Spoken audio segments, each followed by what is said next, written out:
မနက်မိုးလင်းတာနဲ့ဖုန်းဆက်ခွင့်အစုံကြည့်ကားပိတ်တဲ့တန်ကိုခံတနေကုန်လှုပ်လုံးညဘက်အရာဝန်ကနေတိုင်းငါးဘွားရဲ့ဒီဘက်ကဒါပဲလားလို့တွေးပြီးပြင်ပန်းနေပြီလားဒါဆိုရင်တော့ဒီဗီဒီယိုကိုစောင့်အောင်ကြည့်လိုက်ပါဒီနေ့ကျွန်တော်ပြောပြမှာက90ရာခိုင်နှုန်းသောလူတွေရှိဆိုင်နေရတယ်ဖိအားတွေအားလုံးကိုဆွလို့ပြီးဘဝတွေကဘဝကိုရှာခဲ့လူစုကြောင်းပါသူတို့ဟာလူများစုကလူချင်းတက်မဲ့တဲ့အောင်မြင်မှုနဲ့ပတ်စံကိုစိတ်ဝင်စားဘူးဖျားရည်လို့တိတိကျကျမကိုးကွယ်ဘူးရိုးရအစင်လာတွေကိုလည်းအပေါ်တွေပါလို့လည်းဆိုကြပါသေးတယ်သူတို့ဟာသွားခြင်းရာကိုသွားတယ်တူရိယာတွေတီးတယ်တဘာဝနဲ့ဆက်သွယ်ပြီးတချင်းဆိုတယ်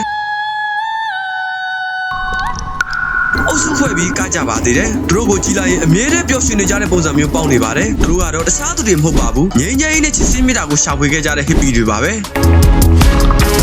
ကဲဒီနေ့ဗီဒီယိုမှာတော့ hippie တို့ဆိုတဲ့လူတွေဘယ်လိုဖြစ်ပေါ်လာတဲ့နောက်ပြီးလူဖွဲ့စည်းပုံကိုသူတို့ဘယ်လိုသဘောထားလဲပြီးတော့သူတို့ဘဝကနေကျွန်တော်တို့ဘာသင်ခန်းစာယူနိုင်မလဲဆိုတာအတူတူရှာဖွေကြည့်ကြရအောင်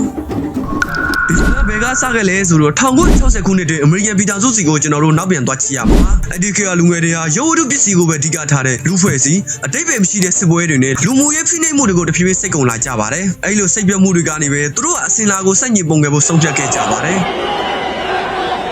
ဒါပေမဲ့သူတို့ရဲ့ပုံကံမှုကလက်နဲ့မဟုတ်ခဲ့ပါဘူးသူတို့ရဲ့ပုံကံမှုကမိတ်လက်နော်ဝါစစ်မတိုက်ကြတဲ့ချစ်ကိုဖန်တီးပါဆိုတဲ့ဆောင်ပုံးနဲ့တူ hippie လှုပ်ရှားမှုကြီးဖြစ်ပေါက်ဖွာလာခဲ့တာပါသူတို့ရဲ့စံကျင်မှုကကြွေးကြော်တန်တွေမှာပဲရက်မနေပဲနေ့စဉ်ဘဝထဲမှာကိုထင်ရှားစွာမြင်တွေ့နိုင်ပါတယ်စပင်းရှိရှိနဲ့အယောင်သေးစုံလင်တဲ့ဝတ်စားတွေကငါဟာမင်းတို့ရဲ့စီကံတွေဂရုစိုက်ဘူးလို့ပြောနေသလိုပါပဲသူတို့ရဲ့ယုံကြည်မှုကလည်းစိတ်ဝင်စားစရာပါပဲဖရားရဲ့လူတိတိကျကျမကုန်းွယ်ပေမဲ့အရှေ့တိုင်းတွေးခေါ်တွေဖြစ်တဲ့ဗုဒ္ဓဘာသာဟိန္ဒူဘာသာတို့ကိုလေ့လာလိုက်စားကြပြီးတရားထိုင်ခြင်းယောဂကျင့်ခြင်းတို့ကိုလည်းပြုလုပ်ကြပါတယ်တစ်ဖက်မှာတော့အသိမြင်တိုးပွားစေတယ်လို့ယုံကြည်ပြီးဆေးကြလိုမျိုးမူဝီစဝါတွေကိုလည်းအသုံးပြုခဲ့ကြပါတယ်ဒါကြောင့်သူတို့ရဲ့တကယ်ကိုးကွယ်ရာကဘာဖြစ်မလဲနောက်ပြီးသူတို့ရဲ့လွတ်လပ်မှုကအသွင်ပြင်မှာပဲရပ်မနေပါဘူးသူတို့ရဲ့စုဖွဲ့တွေမှာလူယူလူမဲအသားရခွဲခြားမှုမရှိခဲ့ဘူးသူတို့မှာတမေယိုကြဘာသာတရားမရှိခဲ့ပါဘူးဖះเจ้าတွေစားသူတို့ရဲ့ကိုးကွယ်ရာကရှင်းပါတယ်အချက်ကသူတို့ရဲ့ဗျာငိမ့်ငိမ့်ကသူတို့ရဲ့ဆူတောင်းပြီးတော့တေးဂီတာကသူတို့ရဲ့ကျမ်းစာပါပဲ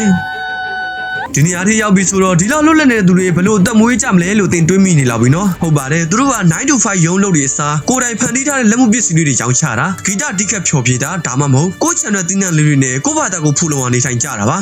ဘာလို့လဲဆိုတော့သူတို့ဘရဲ့အရေးကြီးဆုံးစိတ်ပိုင်းကပတ်စံစုဖို့မဟုတ်ပဲအတူတကွစုဝေပြီးပျော်ရွှင်ဖို့ပါပဲဒီနေရာမှာတစ်ခုစကားချက်အနေနဲ့ပြောပြစရာရှိတာက hippie တွေကဂလိကရှိတွေမဟုတ်ပဲများသောအားဖြင့်လူလက်တန်းစားနဲ့ပညာတတ်တန်ခွန်းကလူတွေပါဒါကြောင့်သူတို့ရဲ့ပုံစံကိုကြည့်ပြီးအထင်တော့မသေးစေချင်ပါဘူး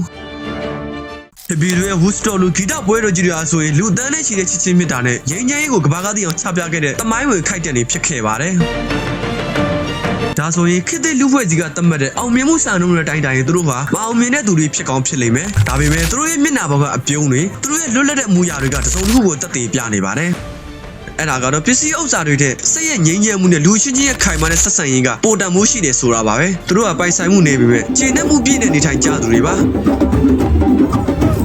ဟုတ်ပါတယ်ကျွန်တော်တို့အားလုံး hippie တွေလို့ယာယာကိုဆွလို့ပြီးနေထိုင်မှုဆိုတာလက်တွေ့မှာမလွယ်ကူနိုင်ပါဘူးဒါပေမဲ့သူတို့ရဲ့ရိုးရှင်းတဲ့အတွေးခေါ်လေးတွေကိုတော့ကျွန်တော်တို့ရဲ့နေ့စဉ်ဘဝထဲမှာယူသုံးလို့ရပါတယ်မလိုအပ်တာတွေမွေပဲလိုအပ်တာတွေဝယ်တာတဘာဝတရားနဲ့ပူနီးစအောင်နေတာကိုချစ်ခင်ရသူတွေနဲ့ဖုံးမတုံးမဲ့အချိန်မူပေးတာဒီလိုရိုးရှင်းတဲ့အပြောင်းလဲမှုလေးတွေကပဲတင့်ဘဝရဲ့ဖိအားတွေကိုရှက်ရှာပေးပြီးပုံမပျော်ရွှင်ခြင်းတဲ့ဘဝတစ်ခုကိုပိုင်ဆိုင်စေနိုင်မှာပါ